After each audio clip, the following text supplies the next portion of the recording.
Roman history unfolds like an epic saga, bursting with complex characters, dramatic battles, and transformative events that shaped an empire. Today, we explore a fascinating period during the final decades of the Roman Republic, a time when brave generals, cunning politicians, and audacious rebels laid the foundations for events that would echo through the ages.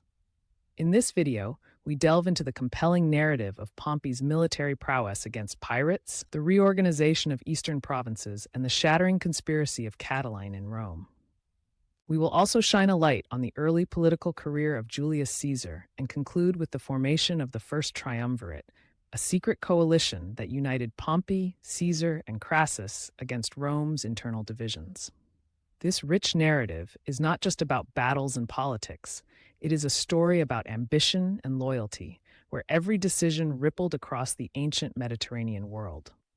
By examining these events, we gain not only insight into the intrigues of power, but also understand how personal ambition and public duty intertwined to create history that is both dramatic and instructive. As we unpack each chapter, from Pompey's strategic campaigns to the cautious maneuvers in Rome, we invite you to appreciate the complexity and human spirit behind historical events. Stay tuned as we embark on a journey through time, revealing lessons that continue to resonate in today's world of politics and conflict. Immerse yourself in this vivid retelling of history, where real-life strategy meets epic storytelling, drawing clear parallels to challenges we face even now. Indeed. At the close of the 70th century BC, Rome was a city simmering with internal contradictions and restless ambition. The legacy of Sulla's brutal reforms and prescriptions had left deep scars on Roman society, creating both disenfranchised veterans and politically ambitious upstarts. Meanwhile, established leaders faced the urgent challenge of rebuilding trust while expanding their influence. With fewer provinces available for rewarding military exploits, prominent figures such as Pompey and Crassus found themselves navigating a political landscape that demanded both prudence and daring. This vacuum of opportunity led them to seek alternative paths to glory, looking toward crises that threatened the city's stability. One such crisis was the alarming rise of Cilician pirates, whose swashbuckling raids disrupted the delicate grain supply essential to Rome's survival. Their audacious attacks not only threatened commerce, but also exposed weaknesses in Rome's ability to maintain public order without a dedicated police force. The apartment of loyalty was no longer clear as the populares and optimates clashed over visions for Rome's future. In this climate, military achievements became more than a personal honor. They were a necessary testament to a leader's capacity to restore order and project strength. Political alliances were frequently forged and broken as rival factions maneuvered for power amid an atmosphere of heightened tension. Rome stood at a crossroads, its citizens anxious for stability and its leaders eager to secure newfound influence through acts of valor and calculated political risk. Every facet of Rome's society trembled under the pressure of inevitable change, truly. Pompey's career took a dramatic turn when the Cilician pirates evolved from mere coastal raiders into a full-blown maritime plague that imperiled Rome itself. By the mid-60s BC, these pirate bands had grown so bold that they attacked Italian shores and even targeted the vital port of Ostia, threatening the lifeblood of Rome's food supply. The Senate, alarmed at the mounting crisis, had little choice but to empower an extraordinary military commander.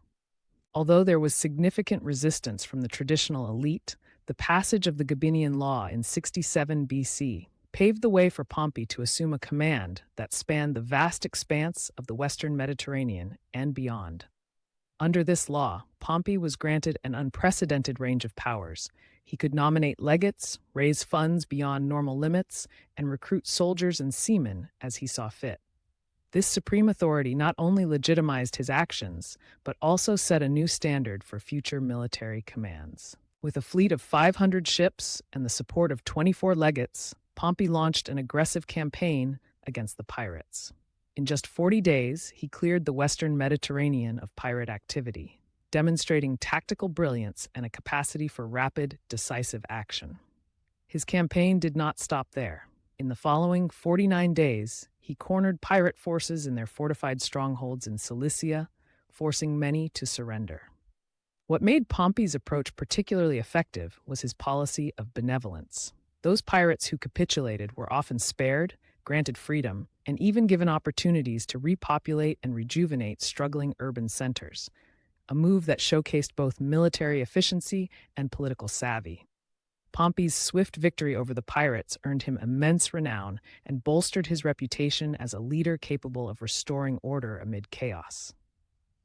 His actions during this campaign not only secured Rome's grain supply, but also reinforced the importance of adaptable strategies in addressing unconventional threats.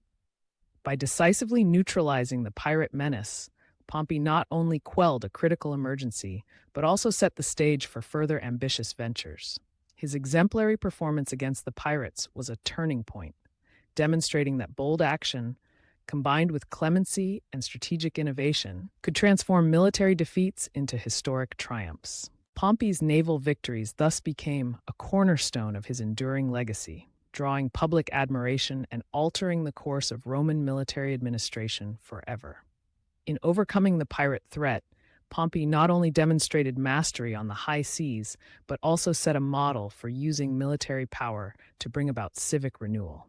His integration of mercy with might inspired future leaders to consider the value of reconciliation alongside victory. Every decision he made resonated with both military precision and humanitarian concern. This masterful campaign thus remains a benchmark in Roman military history. After his resounding victory over the pirates, Pompey turned his attention eastward, where political turmoil and military challenges awaited. The situation in the eastern provinces had grown intricate, characterized by shifting allegiances, embattled kingdoms, and an unstable balance of power. In 66 BC, a new opportunity emerged when the Manilian Law was passed, transferring command of the provinces of Bithynia and Cilicia, as well as the war efforts against Mithridates and Tigranes, directly to Pompey. This legal maneuver was not merely a shift in territorial administration, but a significant expansion of his military mandate, blending the glamour of conquest with the responsibilities of governance. Pompey swiftly advanced into Pontus, launching an aggressive offensive against the forces of Mithridates. His campaigns in Lesser Armenia and Pontus demonstrated tactical ingenuity as he negotiated temporal alliances, defeated rival armies, and compelled erstwhile adversaries to submit. Mithridates, confronted by a relentless Roman advance, was forced to retreat into Lesser Armenia, where his forces ultimately disintegrated under the weight of Pompey's superior strategy. Meanwhile, Tigranes, once a staunch ally of Mithridates, found himself isolated and eventually compelled to surrender, agreeing to become a Roman ally while retaining his throne. Pompey's reorganization of the eastern territories was methodical and transformative. In 64 BC, he consolidated his gains by reorganizing Pontus into a well-integrated Roman province streamlined for effective governance. Around the same time, his focus shifted to Syria and nearby regions, where disarray and dynastic conflicts had undermined local order for decades. Determined to establish lasting peace, Pompey treated Syria as a conquest to be absorbed into the Republic, ending centuries of instability. His intervention in Judea further exemplified his far-reaching influence, as he installed a government backed by loyal supporters and restructured local administration to maintain control. These eastern campaigns not only expanded Roman territories, but also served as a testing ground for innovative administrative reforms. Pompey's ability to blend military action with civil reorganization laid the foundation for a lasting Roman presence in the East, ensuring security, economic growth, and cultural integration across a vast and diverse region. His eastern ventures, marked by decisive battles and thoughtful governance, continue to be remembered as a turning point in the history of Roman expansion. As Pompey advanced in the East, his campaigns resonated with a sense of destiny and renewal. He combined diplomatic negotiation with martial prowess to subdue rival factions while ensuring that conquered territories were integrated smoothly into the Roman system. His visionary leadership transformed chaotic regions into stable provinces, providing a blueprint for Roman expansion that balanced forceful conquest with careful statecraft. This masterstroke not only solidified Roman dominance, but also left a legacy of integrated governance that would endure for centuries indeed. In the turbulent political climate of 63 BC, Rome experienced one of its most shocking internal crises, the Catilinarian Conspiracy. Amid growing inequality and widespread discontent, Lucius Sergius Catilina, a man with a tarnished reputation and desperate ambitions, emerged as a symbol of rebellion against the entrenched elite. Exploiting the vulnerabilities of a society fragmented by political rivalries, Catiline rallied a motley group of disenfranchised citizens, ambitious exiles, and former Sullan associates. His plan was audacious: to overthrow the government by force, ignite the city, and claim power for himself. Catiline's scheme unfolded against a backdrop of partisan violence and social unrest. With Rome suffering from economic hardship and instability, his rhetoric struck a chord with those who had lost hope. Prominent figures within the Senate saw in him a dangerous threat to the Republic's fragile order. Chief among these was the consul Cicero, whose decisive actions would soon become legendary. As Cicero's measures were both bold and calculated. Enacting a decree that granted him extraordinary powers, he was able to arrest key conspirators and expose plots that threatened to plunge Rome into civil strife. Despite appeals for clemency from figures like Caesar, the atmosphere of crisis left little room for leniency. The conspirators were declared enemies of the state and were dealt with harshly, their fate sealed by a combination of swift military action and relentless political resolve. The underground plot reached its climax on a fateful December day, when a planned uprising in the city was thwarted through timely arrests and betrayal by expected allies. Catiline himself, refusing to surrender, eventually met his end on the battlefield. His death, a grim testament to the consequences of political treachery. The swift suppression of the conspiracy restored order and reaffirmed the Senate's authority.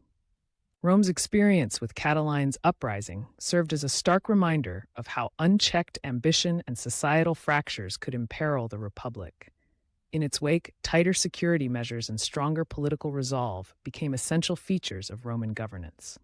Ultimately, the Catilinarian Conspiracy remains a powerful lesson on the costs of political decay and the need for vigilant leadership. Julius Caesar's journey into prominence began long before his later conquests and political reforms transformed Rome. Born into a patrician family with deep-rooted ties to the past, Caesar's early life was marked by both privilege and adversity. Even as a young man, he demonstrated remarkable resilience, refusing to yield to pressures from the dominant powers. His youthful experience, including an infamous episode of being captured by pirates, revealed not only his courage, but also a keen sense of retribution and steadfast determination. This incident, where he later returned to exact a dramatic revenge on his captors, quickly became part of his legend and foreshadowed his unyielding ambition. Before ascending to the highest offices of the Republic, Caesar served as quaestor in farther Spain and later held other public roles that tested his administrative and military abilities. His tenure in these roles was punctuated by both brilliant successes and significant personal risks, including accumulating heavy debts. His penchant for organizing lavish public festivals and monumental celebrations won him the favor of the people, even as he navigated the treacherous waters of Roman politics. Caesar's alliance with figures like Crassus, who later became not only a financier but also an influential political partner, helped him secure the resources needed to build his career. Through these early experiences, Caesar honed a unique blend of charisma, tactical acumen, and political ingenuity that would eventually place him among Rome's most celebrated leaders. Thus, Caesar's early exploits laid a firm foundation for his legendary future achievements, truly shaping Rome's destiny. By 60 BC, Rome's political landscape was ripe for extraordinary alliances. Pompey returned from his eastern campaigns with unmatched military prestige, yet his disbanded army left the Senate less intimidated, weakening his negotiating power. Julius Caesar, fresh from successful campaigns in farther Spain and burdened by heavy debts, was eager to secure further recognition and support. Marcus Licinius Crassus, renowned for his immense wealth and financial acumen, sought to convert his resources into political influence. Recognizing that each faced significant challenges despite their strengths, the three leaders agreed to a secret pact that would come to be known as the First Triumvirate. In this unpublicized coalition, each man contributed uniquely to their collective power. Pompey's military victories provided him with public acclaim and the prestige necessary to sway political opinion. Caesar's growing popularity among the people, driven by his daring exploits and oratory skills, made him an appealing candidate for high office. Crassus, with his enormous resources and shrewd business sense, could secure the funds needed to support both political campaigns and military ventures. Their agreement was based on mutual self-interest. Pompey required political backing to obtain land grants for his veterans. Caesar needed a platform to counter his financial liabilities and boost his stature. And Crassus sought to protect his wealth and extend his influence over Senate decisions. Their discreet collaboration allowed them to sidestep many of the rigid structures of formal Roman governance. Through carefully coordinated efforts, they ensured key electoral victories and legislative measures that favored their ambitions. Although this alliance was never publicly acknowledged, the First Triumvirate fundamentally reshaped Rome's power balance, setting the stage for future conflicts that would eventually lead to the end of the Republic. This ingenious coalition remains a striking example of how personal ambition and mutual support can alter history indeed. Reviewing these pivotal events, it becomes clear that this period of Roman history was marked by audacity, innovation, and bold collaboration. Pompey's courage in confronting the notorious Cilician pirates and his subsequent campaigns in the East transformed both military strategy and provincial governance. His ability to quickly subdue enemies while extending leniency to surrendering foes set a precedent that would influence Roman administration for generations. Similarly, the exposure and suppression of the Catilinarian Conspiracy reaffirmed the strength of Rome's institutions, even in times of internal strife. Cicero's resolute actions during the crisis provided a shining example of determined leadership under pressure. Equally significant was the emergence of the First Triumvirate, an extraordinary, albeit secret, partnership among Pompey, Caesar, and Crassus. This alliance redefined the balance of power in Rome, illustrating how political pragmatism and personal ambition can converge to reshape national destiny. The coalition's influence not only secured military and financial gains for its members, but also paved the way for transformative political reforms that blurred the traditional boundaries of Roman governance. Ultimately, these events remind us that history is shaped by individuals willing to take great risks in pursuit of power, order, and progress. The legacy of Pompey's campaigns, the stern response to Catilina's treachery, and the innovative spirit of the Triumvirate continue to captivate and inform our understanding of leadership and statecraft. As we reflect on these moments, their relevance resonates even today, offering valuable insights into the interplay of ambition, strategy, and the enduring impact of visionary leadership. Indeed,